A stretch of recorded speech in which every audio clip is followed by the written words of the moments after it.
is the launch of our 34th issue, summer 2023.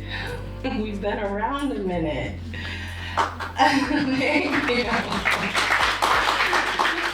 Thank you. Little Possessor Review, if you're not familiar with our journal, is a nonprofit literary and arts journal. We publish the work of writers and artists in the Mid-Atlantic region and beyond. And behind this journal is one of the best teams that I could possibly ask for, and I want to take a moment to acknowledge them. Our board, Brian England, Michael Clark, George Clack, Elizabeth Bobo, Alex Dubon, Willie Flowers, Phyllis Greenbaum, Debbie Jeskulik, and Ned Tillman. Thank you so much for all the ways that you support this journal and keep it going.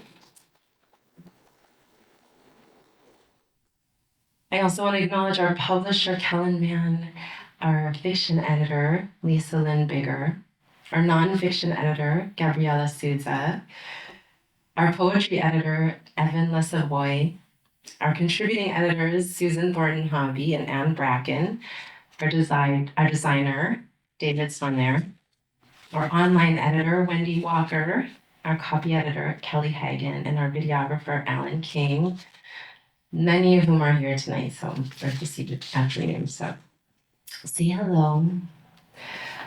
All of you offer Little Possessor Review so much heart and dedication, and I'm so continuously proud of what we make and make possible together. Issue 34 features art by Laura Drogul, interviews with poets Leah Purpura and Esperanza Hope Snyder. Every issue of Little Possessor Review also features nonfiction, fiction, and poetry.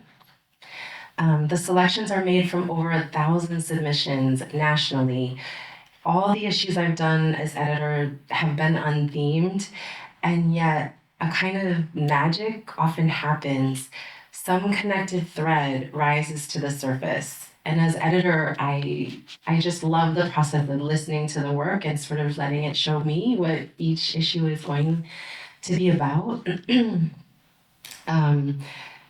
Thematically, what issue 34 showed was an examination of the liminal, the between places, the contradictions to things, straddling multinational identity, myth and reality, death and permanence.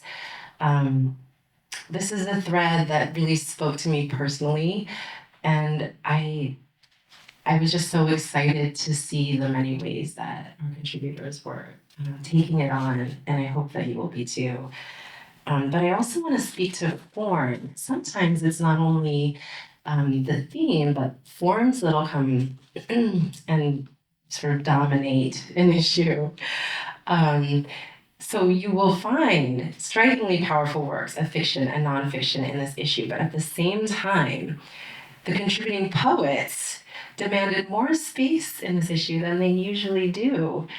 And our contributing editors, Susan Thornton Hobby and Anne Bracken, both proposed interviewing a poet for this issue.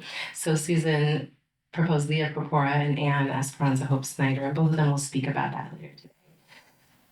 But it felt a little kismet that by the same spirit of coincidence, it was all poets who were able to join us today to read. And who am I to get in the way? Poets. So this is sort of, I don't know, I feel like a love letter to poets